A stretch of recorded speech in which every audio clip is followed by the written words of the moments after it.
സ്തെഫാനോസ് കൃപാവരവും ശക്തിയും നിറഞ്ഞ മനുഷ്യനായിരുന്നു. പല അത്ഭുതങ്ങളും വലിയ അടയാളങ്ങളും അവൻ ജനമധ്യത്തിൽ പ്രവർത്തിച്ചു. അപ്പോസ്തല പ്രവർത്തനം 6-ാം അധ്യായം 8-ാം തിരുവചനം. സ്തെഫാനോസിനെ പോലെ കൃപാവരവും ശക്തിയും കൊണ്ട് നിറയാം. 2 തിമോത്തിയോസ് 2:1.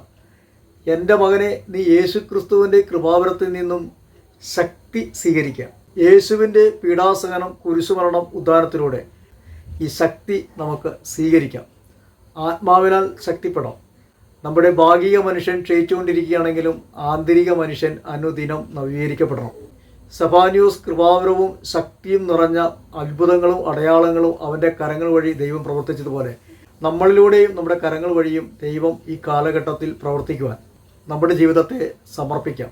പരിശുദ്ധ അമ്മ പറഞ്ഞ പോലെ, ഇതാ കർത്താവിൻ്റെ ദാസി, അവിടുത്തെ ഇഷ്ടം നിറവേറട്ടെ. ഒരു പരിപൂർണമായ സമർപ്പണം നമുക്ക് നടത്താം.